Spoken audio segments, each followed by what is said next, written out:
প্রিয় দর্শক, স্বাস্থ্যকথা চ্যানেলে সবাইকে স্বাগত জানাই। আজকের বিষয় হলো ধূমপায়ীরা কিভাবে ফুসফুস বা ইংরেজিতে বলা হয় লাং এটিকে ঘরোয়া উপায়ে কিভাবে ভালো রাখতে পারে। আসলে ফুসফুসকে ভালো রাখতে ধূমপান ছেড়ে দিতে হবে, এর কোনো বিকল্প হয় না।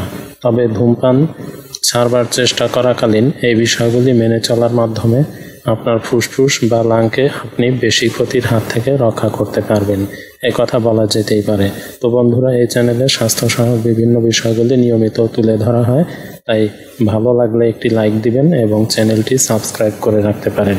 তাহলে এরকম স্বাস্থ্যসহ বিষয়গুলি পরবর্তীতে সবার আগে আপনি পেয়ে যাবেন। তো বন্ধুরা, শুরু করা যাক।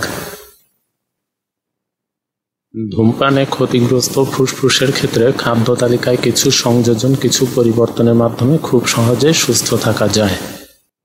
গোটা বিশ্বে ধূমপায়ীদের সংখ্যা ক্রমেই বেড়ে চলেছে, আর ধূমপানের এই নেশা ছাড়তে চেয়েও বারবার ব্যর্থতার মুখ দেখতে হয়েছে অসংখ্য মানুষকে।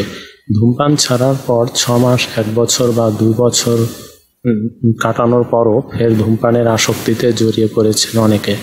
বাজারে চলতি নেশা ছাড়ানোর পদ্ধতিগুলোর বেশিরভাগ ক্ষেত্রেই কার্যকরী হয় না, কিন্তু এমন কিছু ঘরোয়া পদ্ধতি রয়েছে যা ধূমপানের ক্ষতিকর প্রভাব থেকে আপনার ফুসফুসকে রক্ষা করতে অনেকটাই সক্ষম। তাই ধূমপানের অভ্যাস ছাড়ার চেষ্টার পাশাপাশি খাদ্য তালিকায় কিছু সংযোজন, কিছু পরিবর্তনের মাধ্যমে সহজেই সুস্থ থাকা যায়। আসুন সে সম্পর্কে সবিস্তারে জেনে নেওয়া যাক। ব্রোকলি, সবুজ রঙা এই ফুলকপির মতো এই সবজিটি এখন যে কোনো বাজারেই পাওয়া যায়। ব্রোকলির মধ্যে রয়েছে ভিটামিন B5 আর ভিটামিন সি। ভিটামিন বি শরীরকে সামগ্রিকভাবে সুস্থ রাখে, আর ভিটামিন সি শরীরের পরিপাকতন্ত্রকে ঠিক রাখে। সুতরাং ব্রোকলি খেলে শরীরে রক্ত সঞ্চালন ঠিকমতো হবে, আর ফুসফুসে নিকোটিনের খারাপ প্রভাবও কম পড়বে।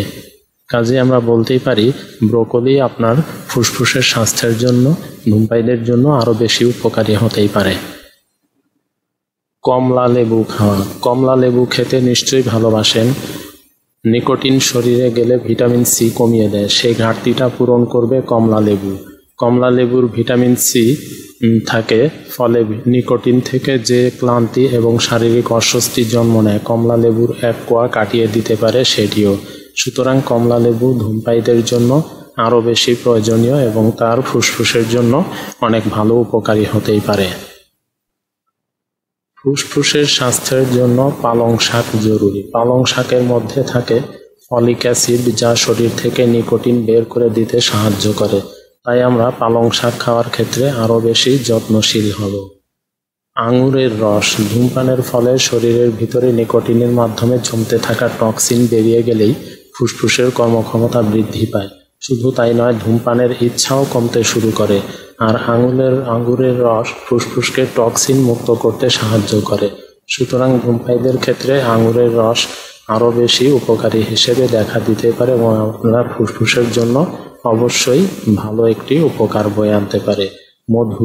মধু বেশ কিছু ভিটামিন, উৎসেচক এবং প্রোটিন শরীর থেকে নিকোটিন বের করে দেওয়ার পাশাপাশি সিগারেট খাওয়ার ইচ্ছাকেও নিয়ন্ত্রণে রাখতে সাহায্য করে।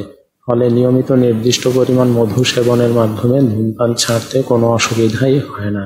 সুতরাং আপনার মধু সেবন আপনাকে বিভিন্ন দিক থেকেই উপকারী হিসেবে দেখা দিতে পারে। আদা। ধূমপানের নেশা ছাড়তে চাইলে আদার ব্যবহার করা যেতে পারে। আদা চা বা কাঁচা আদা নিয়মিত খেলে ধীরে ধীরে ধূমপানের ইচ্ছা কমে যায়। ধূমপানের ইচ্ছে হলেই যদি 1 টুকরো কাঁচা আদা মুখে দেওয়া যায়, তাহলে ধূমপানের ইচ্ছা প্রশমিত হবে অনেকটাই। এছাড়া আদা শরীর থেকে নিকোটিনজাত টক্সিন বের করে দেয়, পাশাপাশি নিকোটিন থেকে জন্ম নেওয়া ক্লান্তিও দূর করতে সাহায্য করে এই আদা।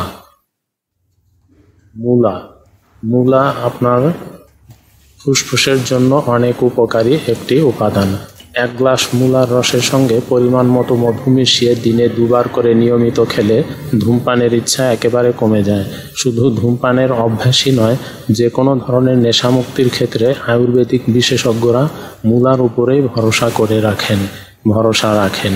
তো সুতরাং আমরা বলতেই পারি আপনার ফুসফুসের স্বাস্থ্যের জন্য মূলার উপরে আপনি নির্ভর করতেই পারেন, মূলার রস আপনি গ্রহণ করতেই পারেন। পরিশেষে বলা যায়, ধূমপান পরিত্যাগ করুন এবং যতদিন সক্ষম না হন ততদিন এগুলো মেনে চলতে পারলে আপনার ফুসফুস বড় ক্ষতির হাত থেকে দূরে থাকতে পারে। ভিডিওটি ভালো লাগলে একটি লাইক দিবেন, শেয়ার করতে পারেন এবং সাবস্ক্রাইব করে রাখবেন। ধন্যবাদ।